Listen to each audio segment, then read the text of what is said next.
Point number 2. Now, why does a new state have to be installed? Now, those anarchists over there, they think you just smash the state and then Bob's your uncle, you have freedom. Now, Lenin says you've got to install a new state. Now, this is where we have to concentrate. Why do we have to install a new form of state? The way to answer this question is to ask, what does this state do? What are the functions of this new form of state? We call it a socialist state. We call it a dictatorship of the proletariat. What are the functions of this new state? What does this new state do? Well, is your hand up? Yeah, I was going to say it kind of manages the antagonism between classes. And so all you've done now after his is just switch to the classes that are in power, right? You still need some form of state here to manage. Well, what happens in this new era of socialism? What happens to classes? What happens to classes? Rosa? Well, they disappear, but they don't go, whoosh, you blow them away. They don't just like a puff of smoke disappear. They have to be what, Hian? They have to change that. I mean, like the capitalism envoy just data and change that. You say like the dictatorship of the proletariat here to like repress the capitalist. Repress? Remember, Rachel, you talked about smashing to atoms and all that stuff, yeah? Anyway, the repress. Basically, the new form of state has got to ensure the repression of capitalism. It's got to begin to introduce a class-less society, a society without what? A society without exploitation. Excellent. A society without exploitation. So look, already there are, let me say, certain economic functions of the state. There are certain economic functions of the state, and the first economic function of the state is to eliminate exploitation. Page 377. You can look at it for yourself. It is, in a sense, a dictatorship of the working class, but a dictatorship over the, Samuel? Of the working class over the capitalists. Yes. Excellent. Have you got your book there? Very good. Right. Dictatorship over the bourgeoisie. Yes. So that's the first economic function, to basically eliminate capitalists and capitalist exploitation. But then, instead of capitalist exploitation, we have a new form of economy. What is this new form of economy according to Lenin?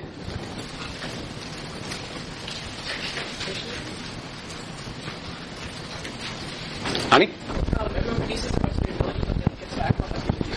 Yes, people, indeed, very good. People produce according to their abilities, and they receive according to how much work they do.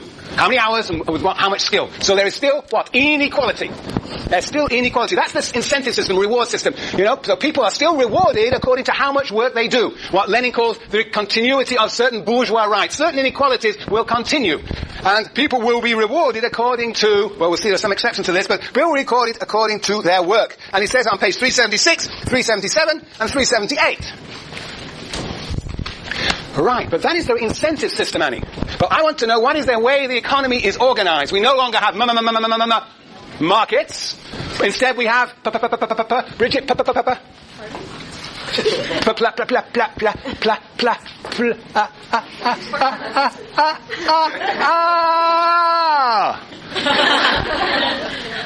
What do we have? If we don't have markets, how is the economy going to be organized? According to a plan. You remember now. Okay, yes. We're going to have a planned economy. In that, what does a planned economy mean? It means that people are going to decide what they want to be produced, and it's going to be some sort of way of aggregating people's needs, and then there's going to be a way of deciding who and how are going to produce for those needs. It's going to be a planned economy, and planned economies have existed. This university is a planned economy. The post office is U.S. post office is like a planned economy. Lenin says at one point that the whole of society will look like a post office. So-called realm of freedom. Yeah, right. Look, so, and if you look on that on page 380 and 383, there will be central direction of production. There will be a planned economy. Instead of a market-organized economy, we will plan production. We will collectively decide what has to be produced, and we will organize its production accordingly. Right, so those are in fact the three features, the three functions, the economic functions that the state has to perform. Eliminate exploitation and the capitalist class, that's number one. Second, central direction of production, the plan. And third, what Annie was saying, the retention of bourgeois rights. That is the bourgeois rights in consumption. That is, the people will be rewarded according to how much they work and the skill that they offer. Though there will be inequality. But what will there not be? Rewards for... Well, the capitalism has disappeared in this way. And the capitalism people are rewarded... Yes, Katie? For gambling, basically. Gambling. That's an interesting way. What do you mean by that? Well, they're betting that certain companies will do better each quarter or do worse. Right. So what does doing worse mean in this case? means that they're going to sell their stock. Yes, you're very much into stock. Well, what's stock all about? Will there be any stocks under communism? Nope. No. There will be no rewards, exactly. There will be no rewards for private ownership, for private property, for ownership of the means of production. Because who will own the means of production? Collective. The collective. So indeed, there will be no stock exchange. So we will not, of course, have any crises. Yeah, right. Anyway, yes, so private ownership will be abolished, and so the inequality of wealth due to the fact that there are capitalists and workers will disappear, but there will be still inequalities based on reward for labor, says Lenin. So that's the economic functions of the new state, to eliminate exploitation, to introduce planning, and to still reward people according to their labor. Now it gets really interesting. The political functions of the new state. This is so central, so important for Lenin. And people just don't read Lenin carefully enough, but it is there in black and white all over the place. What is going to be the character of this new form of state from the political standpoint? What is going to be introduced? Instead of capitalist democracy, what are we going to have? Marianne. There's going to be like a representation of people who are working, so they're not going to be professional politicians, there's just going to be people. There's going to be a representational system because there's going to be people that advocate so like Joe the plumber. Actually, Lenin talked about an average cook, but we can talk about Joe the plumber. Now it's getting interesting. So Joe the plumber, the average cook, anybody who is literate can be what? Will be an official. So what happens? What happens is that we have a radical democracy now. Not a capitalist democracy, a radical socialist democracy. A radical socialist democracy. And perhaps at the center of that radical socialist democracy, instead of a parliament that is a talking shop for fooling the people, we turn the parliament into Lenin says, a working body. A working body. And we have in this working body, and part of the working body, what will these elected officials do? What will these elected officials do? They will be responsible for organizing the planning of the economy. These elected officials. And for organizing all features of society. They are elected officials. But tell me, Miriam, what are these elected officials? What happens to them? What happens to them? What is Lenin arguing? That any literate person can be elected official and subject to what? subject to their own rules that they make. The who makes? They make I'm on page 343, and at the bottom it says,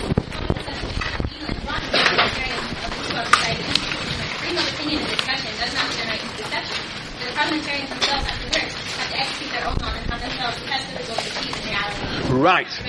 So they will actually not be a talking shop, they will be generating the rules and organization of society. So from a talking shop, they will become a working body. But there's something about these officials. They have to be what? Accountable to, Jason? They have to be accountable to the workers. And how do we make them accountable? They are subject to what, Jason? Immediate instant recall. You don't like your officials, there are ways to get rid of them. Immediately and quickly. Well, you know it happened in the state, didn't it? Isn't the present governor a result of a recall system? Yeah.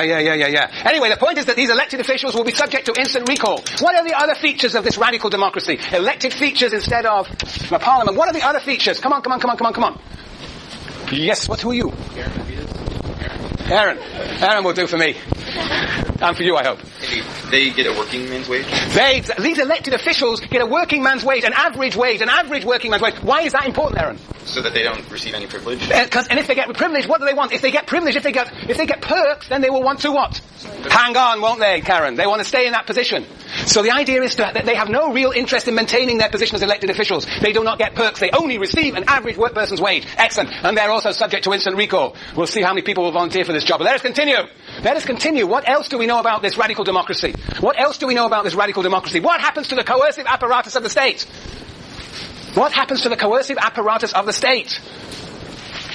Annie? Yeah, a people's militia. And this, of course, happened again in this country in the 19th century. A lot of people's militia. Today, everybody has got a gun in their pocket in this country, but there is a powerful state coercive arm, and we know that only too well. So the point is that the central coercive apparatus, the military, will be disassembled and people will be armed. It's the armed people. So this military will go into these decentralized militias. It's not clear even why you will need a militia, but anyway, you need to keep the capitalists in line, so they've always got a tendency to reappear. So there's a decentralized arming of the people. Then what else is the characteristic? Well, what have we got left? We got rid of the legislature, the military. What about the bureaucracy? How is this society, here the elected officials, but how is there going to be representation from workers to the officials? Lenin imagines the existence of what? Soviets. Soviets. This is all about 339, 340, 345, all around those pages. But anyway, this is what we're going to have. Elected officials subject to these Soviets. Now, what are these Soviets? These are, in fact, worker councils in factories, neighborhood committees, community groups that will actually represent the interests of communities, of workers, of different occupations. And they will, in a sense, aggregate the needs of the people so that there is an input into what will exist in the plan. So we have these Soviets. These must go S. So the Soviets actually are the vehicle through which the people will elect representatives that will in turn elect central officials. And at the same time, there will now no longer be a centralized military. No longer a centralized military, because they don't want these officials to have access to anything that can perpetuate them and therefore aggrandize their privileges. Yes, Alex. Sorry?